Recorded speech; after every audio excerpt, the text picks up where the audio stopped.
Hi everyone! Are you craving for shawarma or beef wrap? Don't worry, because today we're gonna make some easy shawarma and beef wrap recipe that you can make at home just using your air fryer. It's so easy and delicious!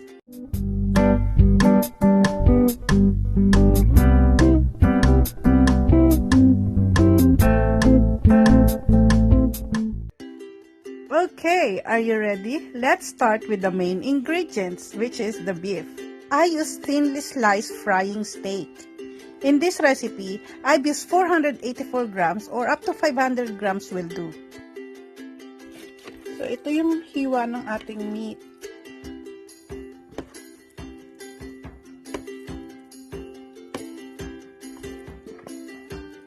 Parang pang ano lang siya. Yung nipis niya is parang pang tapa. So, yan.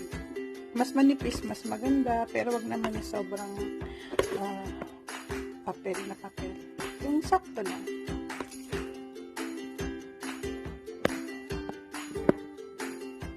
Now, let's talk about the recipe. First, we need this soy sauce. I prefer to use the calamansi soy sauce kasi 2-in-1 na siya. Mabibili to sa mga Filipino shops or sa mga Asian stores dito sa kung nasaan man kayong bansa. Pero sa Pilipinas, it's always available naman sa mga groceries. Pero kung wala kayong makitang calamansi soy sauce, pwede nyo rin naman gamitin ang kahit na anong soy sauce. You can use Likanki or any of your favorite brand. Then mix it with lemon or calamansi.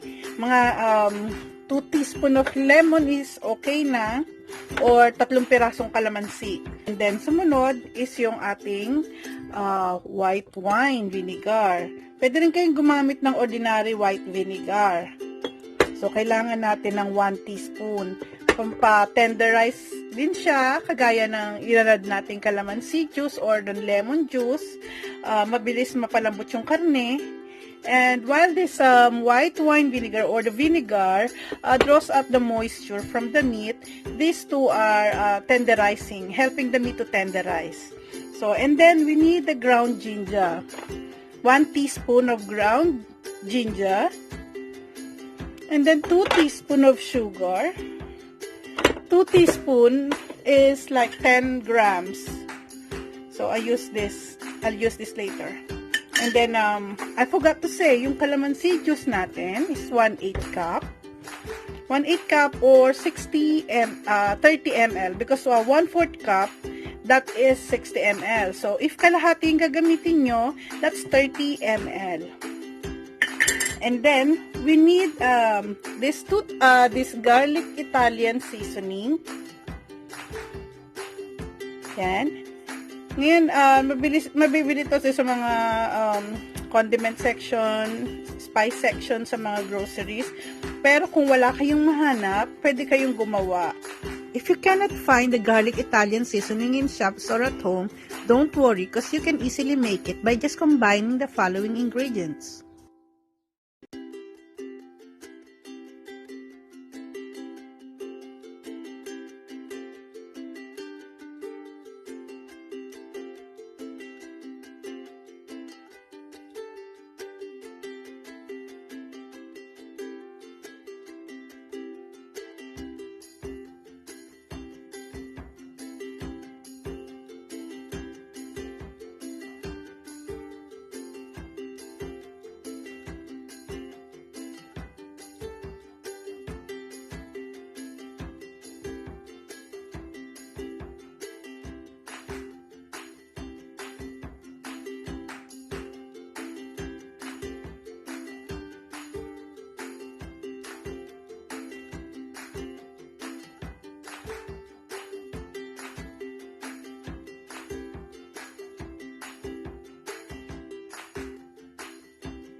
So, ayan, haluin lang nating mabuti. Make sure na evenly coated lahat ng meat. At yung ating mixture is evenly distributed sa ating meat. So, do it after washing your hands po. Yeah? Keep washing your hands para ligtas tayo sa mga sakit at cross-contamination. So, ayan. 20 seconds hand washing bago tayo gumawa nito. So, ayan po. Ready na siya. I-marinate natin for 2 to 3 hours. Balikan natin siya mamaya. But first, ilagay natin siya sa sealed container gaya nito. Ayan. Lagay mo lang siya dyan. Tapos takpan natin. Then, mamaya, ready na siya. Lagay natin sa fridge, ha. Then, chop your favorite vegetables like onions, tomatoes, cucumbers, anything you like. For me, I want to add some cheese. I use a combination of wheat and white wraps. You can also use kubus if you like. You can choose your favorite sauce like roasted garlic mayonnaise, aioli sauce or garlic sauce, or some peri-peri mayonnaise for some kick. You can add some hot sauce if you like. Me and my husband loves the sweet cucumber sandwich slices.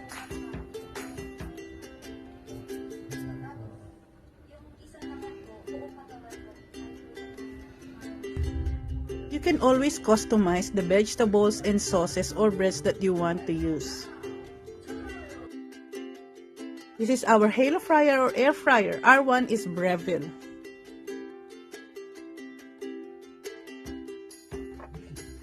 Add 1 tablespoon of oil.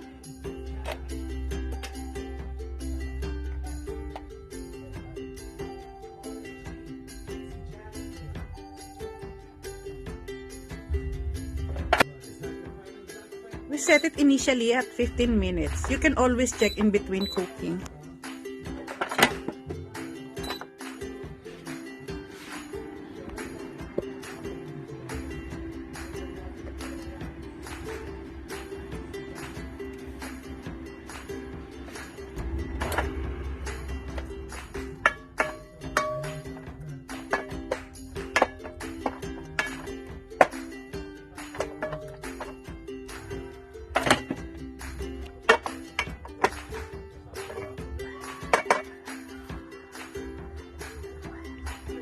You can check in between cooking and give it a good stir.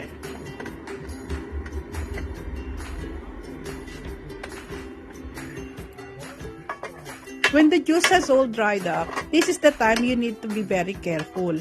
Please watch the time and keep stirring so that it will not burn.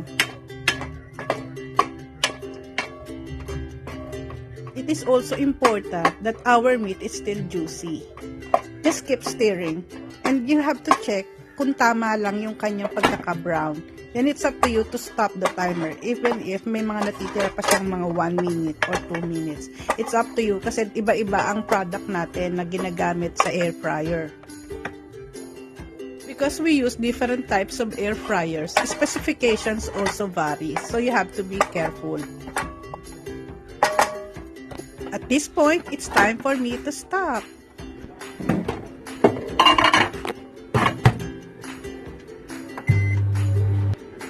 Heat the bread for 15 seconds. It's up to you if you want to use griller or oven.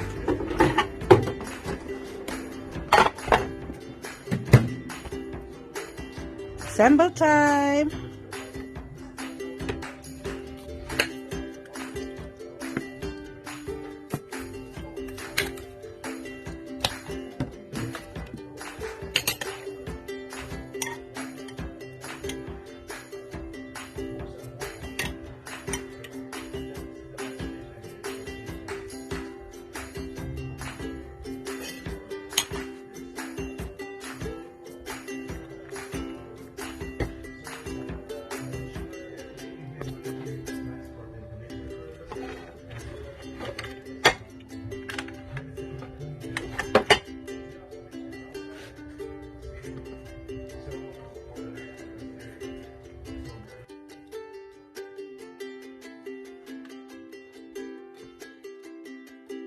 So here it is, our super yummy and easy to make beef wrap shawarma.